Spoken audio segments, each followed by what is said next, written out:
Estou de volta com aquela análise crítica aprofundada, completa, né, dos filmes que a gente costuma falar aqui no canal. E dessa vez vamos falar de Thor Love and Thunder, ou melhor, Thor e Amor e Trovão. Quer saber o que eu achei do filme? Quer saber qual é a postura do Deus do Trovão? E o Christian Bale? Será que ele foi um ótimo vilão, né? O Gore, né? O carniceiro dos deuses? E a Jane Foster? Será que ela é mais Thor do que o próprio Thor? Bom, eu sou Fernando Castro. Se vocês estão me conhecendo agora, fique sabendo que o canal é sobre filmes, séries e cultura pop. E eu prometo sempre trazer um bom conteúdo para vocês, trazendo informação e opinião. Olha, e acesse nossas redes sociais pelo Linktree. Você só precisa saber de apenas um link para acessar Facebook, Instagram, o próprio canal e todas as outras plataformas da Videoteca do Nando. Então, vem aqui comigo que eu vou te contar tudinho, ok? Vamos lá.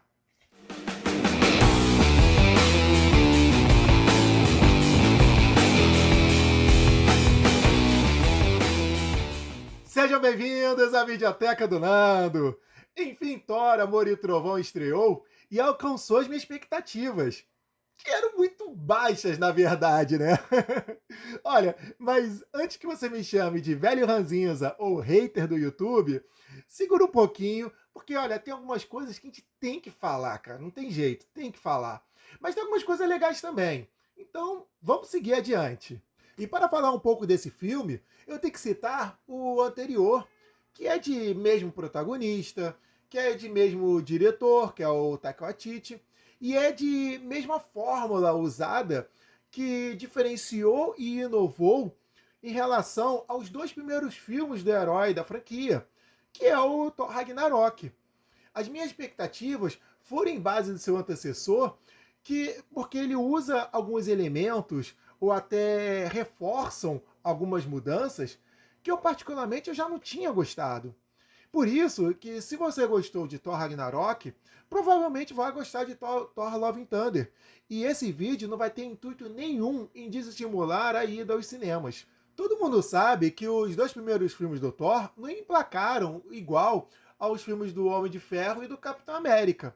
E depois que o Chris Hemsworth ele fez parte do elenco do reboot das Meninas de Caça-Fantasma, até com uma veia cômica, a sacada de Taika Waititi foi transformar o Deus do Trovão nessa pegada leve, descontraída, para ter mais empatia com o público. E também usar aquela velha fórmula da Disney de filmes com alívio cômico. Só que, na verdade, esses filmes são mais filmes de comédia do que alívio cômico. Embora Kevin Feige, o chefão da Marvel Studios, acredita que o sucesso de Ragnarok foi a transformação do Thor, eu, na minha humilde opinião, acho que eles foram pro caminho errado. Olha, Thor que era berés, rústico, destemido, não entendia as piadas dos Guardiões da Galáxia lá em Guerra Infinita.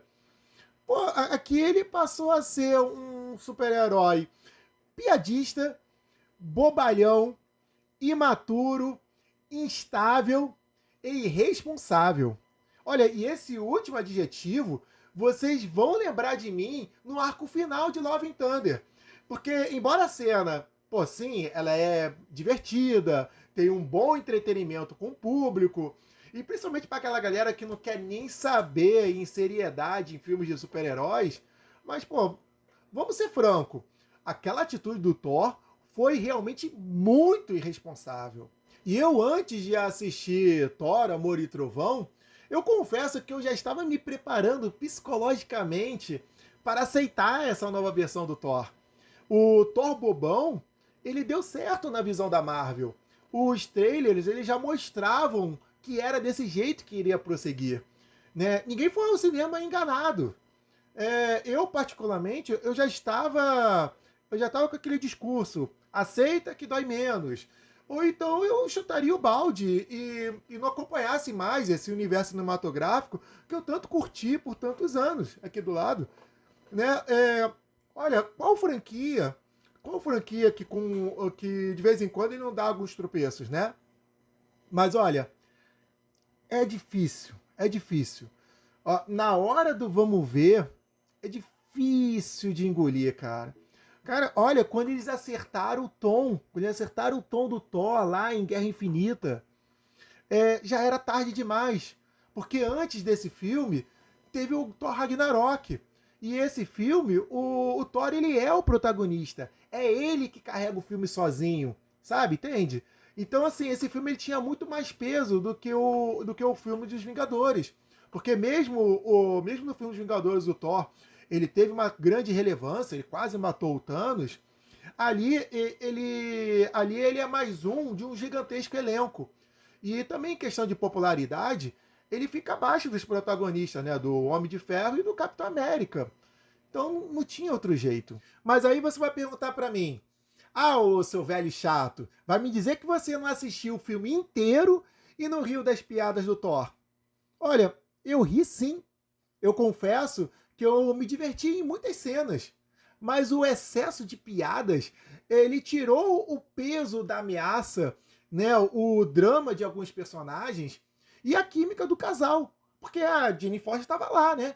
Em outras palavras, o filme ele poderia ser épico, envolvente e intenso. Mas acabou sendo um filme meia boca, né, um pipoca sessão da tarde, que mais parecia uma animação infantil e divertida. Na Cidade do Olimpo, o Zeus, que foi interpretado pelo Russell Crowe, dá até vergonha de ver um grande ator que já foi nosso gladiador, Robin Hood, o Joel do Homem de Aço e tantos outros filmes memoráveis, pô, fazer parte daquele circo, daquela chacota satirizada e caricata de um Palácio dos Deuses, de um festival de bobagens.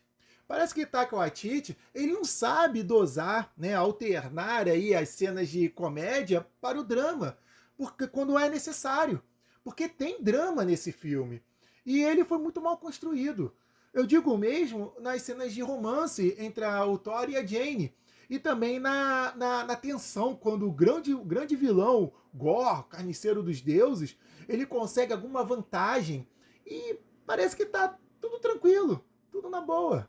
Comparando com o James Gunn, que dirigiu os dois filmes do Guardiões da Galáxia, que também tem muitas piadas, né?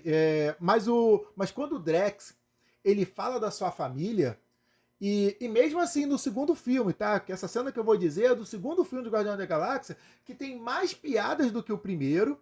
E o Drax, ele foi um personagem que também foi modificado para ser mais cômico, assim como o Thor. Mas, cara, quando ele fala da família dele, você sente aquela profundidade, você sente a dor do herói, e mesmo ele sendo machão suficiente para não chorar, o James Gunn, cara, que é o diretor, ele tem uma sensibilidade brilhante para colocar uma personagem, Amantes, né, que ela tem o poder de sentir o sentimento de outra pessoa através do toque, né? E aí ela toca em Drax e mostra para o público o que realmente ele sente, com ela chorando aos prantos. Essas piscinas me lembram de uma época.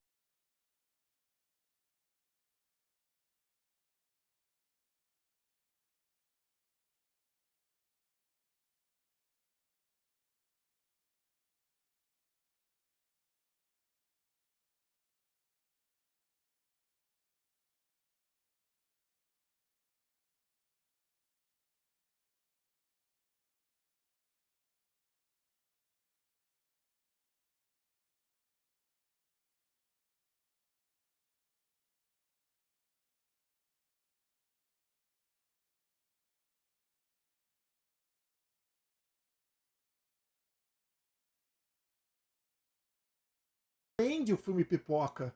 Será que vocês entendem o que eu estou querendo dizer? Por isso que a minha expectativa do filme Thor, Amor e Trovão, ele foi em relação ao filme Ragnarok, que poderia ser um pouquinho melhor ou um pouquinho pior, mas não fugindo muito dessa margem. E poderia ser um pouco melhor sim, já que temos a volta de Natalie Portman como Jane Foster, que ela retornaria como o par romântico do protagonista, como também ela foi reformulada no MCU como a poderosa Thor, que ela poderia interagir também nas cenas de ação e explorar o seu drama como foi feito nos quadrinhos. Foi uma boa sacada a volta dela, mas desperdiçada no filme. O casal ele perdia a química até por causa do humor pastelão, né? E o jeito como ela foi lidar, né, com a sua doença e a decisão de se tornar a poderosa Thor, elas foram meio sem emoção e contraditórias. E quem leu as HQs sabe o que eu estou falando. E Jane Foster ele vem para agregar o time do Thor e não para roubá-lo o protagonismo ou substituí-lo ele no futuro do MCU. Tá? Como tem acontecido aí com outros personagens, né? Antes que alguém pense aí que tem algum empoderamento forçado, não, cara, fica tranquilo, não tem nada disso, tá? Que fique claro aí para quem estava com o pé atrás sobre essa questão. E outro personagem que poderia ser melhor desenvolvido foi o vilão Gore. Né? Não que a atuação do Christian Bale tenha sido ruim, muito pelo contrário. A atuação dele foi impecável e é um dos pontos mais positivos do filme. Mesmo que a sua caracterização não tenha sido tão fiel aos quadrinhos. Porque desde quando saiu a primeira imagem dele nos trailers, alguns fãs já falaram, né, que não tinha nenhum recurso, sei lá, um CGI, alguma coisa que tivesse uma imagem mais demoníaca do vilão, porque ele estava com um visual muito monoide, né? Era só o ator pintado de cinza, né? E não tinha uma maquiagem que cobrisse o nariz dele, né? Porque é uma característica muito próxima do vilão nos quadrinhos, que ele não tem essa ponta do nariz. Né? Eu acho que a galera queria que ele tivesse o visual mais do Lord Voldemort dos filmes do Harry Potter. Mas o problema do antagonista não foi esse. Tá? Eu acho que o maior problema foi a construção da história do vilão, que essa história foi inspirada numa HQ, né? Que é uma HQ que tinha o nome, né, Thor, o Deus do Trovão, o Carniceiro dos Deuses. Né? E essa história, para o filme, ele teve o seu arco completamente retalhado e um propósito muito raso. E talvez esse filme seja o maior exemplo de divisão de público por aceitação em relação a todos os filmes da Marvel Studios. Porque, de um lado, vamos ter aquele fã raiz, aquele que conhece os quadrinhos, aquele que sabe como é realmente as histórias, né? Como é o Thor nas edições, e conhece a profundidade das HQs que serviram de inspiração para o próprio filme, né? E do outro lado a gente tem o quê? Aquele fã apenas do universo cinematográfico da Marvel, que gosta da fórmula que dá certo nos cinemas, que gosta da pegada leve e descontraída para a maioria dos filmes, e que mesmo com alguns filmes, mesmo que tenha alguns filmes fracos, que desande um pouco, ele tem um saldo positivo numa franquia de quase 30 filmes. Quer dizer, a treta vai ser grande nas redes sociais. E eu, apesar de ser um leitor de quadrinho desde a minha infância, também sou um apaixonado pelo universo criado desde o primeiro filme do Homem de Ferro. Né? E quantas vezes eu defendi os filmes entendendo que não dá para colocar exatamente uma saga inteira de várias edições em apenas um filme. Vocês entendem o quanto eu fico dividido? Às vezes eu me divirto, outras vezes eu fico frustrado. Poderia ficar aqui enrolando e falando das paletas de cores, né, das cenas em preto e branco para mostrar uma simbologia do arco do vilão. Poderia falar do visual bonito dos cenários, né? Ou então até mesmo da trilha sonora, né? Que tem o Guns N' Roses e outras bandas de rock, né? Poderia até falar do fanservice, né? Que todo filme da Marvel tem, né? E também um monte de blá blá blá. Mas eu acho que o que você quer saber, na verdade, é se o filme ele é bom ou não, né? Se o filme ele tem uma boa história, né? Se ele entrega um entretenimento para o público e se tem a fidelidade ao conteúdo original. E se você só está interessado ao entretenimento, sem compromisso nenhum, o filme é para você. Ah, só uma informação importante para quem não viu o filme. Eu sei que muita gente não tem muita paciência para ver as cenas pós-crédito, mas dessa vez, por favor, gente, aguardem, tá? Mesmo que não tenha gostado do filme, tá? Não vai demorar tanto assim. não é depois, quando sobe todas as letrinhas. E são apenas 2 cenas pós-créditos. E claro que eu não vou falar aqui, porque o vídeo é sem spoiler, né? Fique tranquilo. Mas se você for embora, e deixar de assistir, vai estar equivocado em algumas coisas e corre o risco de falar bobagem nas redes sociais. Então, o recado tá dado. E se gostou desse vídeo, já sabe, martelada no like, compartilha com seus amigos e nos vemos no próximo vídeo. E outra coisa, eu nem falei da Valkyria, né, a personagem de Tessa Thompson, que apesar de ser uma grande atriz, já fez vários filmes, aqui nesse filme, o personagem dela tem pouquíssima relevância, não faz diferença alguma. Se você pegar o personagem dela e tirar do filme, não muda em nada. Eu acho que também ninguém está nem se importando muito com isso. Então, a gente se vê no próximo vídeo. Até lá!